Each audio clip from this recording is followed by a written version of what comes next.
An Egyptian television news program says that Turkey is clearly a terrorist state with a broad reach. It reports that Turkey is supplying weapons to the terrorist group Boko Haram in Nigeria. 10 TV host Nashat Al-Delhi reported on a leak confirming an intercepted phone call from a few years back confirming the action. He reported in part, "Today's leak confirms without a doubt that Erdogan, his state, his government, and his party are transferring weapons from Turkey to, this is a shock, to where you may ask, to Nigeria. And to whom? To the Boko Haram organization." Well, Raymond Ibrahim, a journalism fellow at the David Horowitz Freedom Center and an expert on the Middle East and Islam, joins us now with more on this. Welcome, Raymond. Hello, Heather. Are you surprised by this report? What's your take on it?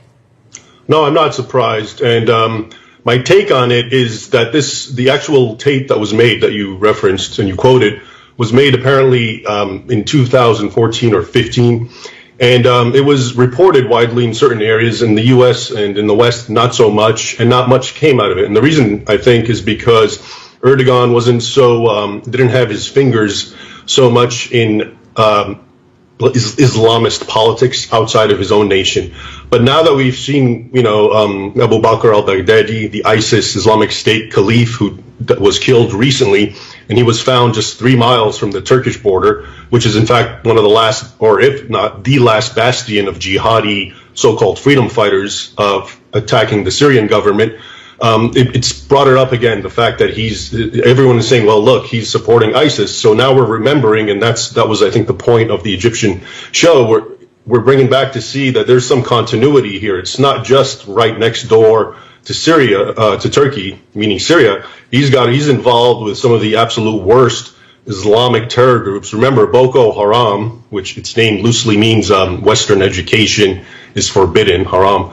Was basically doing what ISIS is notorious for years before ISIS. So the whole, head chopping, crucifying, massacres, enslaving women and children, burning people alive. Boko Haram was doing that. And one of the things that international observers have been noticing, especially increasingly, is that their armaments, their weapons, are very sophisticated.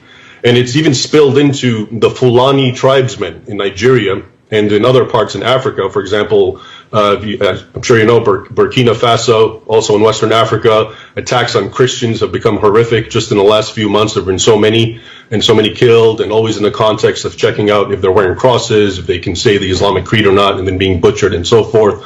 And those tribesmen, the Fulani, who are essentially living almost on a primitive scale, appear with very advanced weaponry. Well, that's really interesting, which would kind of seem to perhaps give more weight to this idea that perhaps Turkey is collaborating with Boko Haram. What would the benefit be to Turkey of collaborating with Boko Haram? Well, there's several theories. One is Erdogan basically is an ardent Islamist, and he is supporting and behind any Islamist movement in any country. He's the Muslim Brotherhood in Egypt. He was allied with Qatar of Al Jazeera as his ally. And so you can see him, he's trying to help develop these Islamist groups so they can overthrow more secular states. Though, in fact, in Nigeria, an aside that I think is important, the president himself, Muhammad Buhari, of Nigeria, who's Muslim, Nigeria is half Christian, half Muslim, has been accused himself of being behind the so-called genocide, which a lot of international groups have called what's happening to Christians in Nigeria, that he himself is complicit in this armament. So he could very well be an ally of Erdogan and so forth, and it's just some sort of Islamist overall coalition globally. I want to ask you, the President Trump, of course, met with the President of Turkey yesterday. Do you think he's aware of these kind of ties to terrorism? And what are your thoughts on that meeting yesterday? Well, in general, I think, what he's aware of is really hard to tell.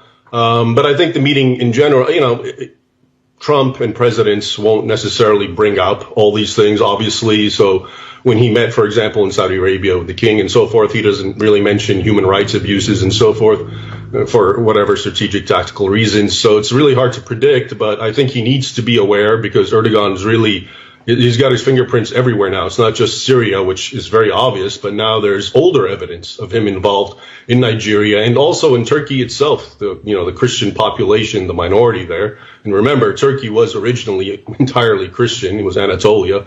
It was actually where St. Paul wrote all his epistles to.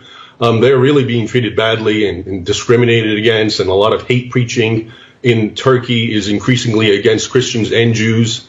Definitely Turkey's going down the wrong path with Erdogan, though many Turks themselves remain committed to the Ataturk ideal of secularism. Well, we are out of time, but Raymond Ibrahim, thank you for your time and your insights here.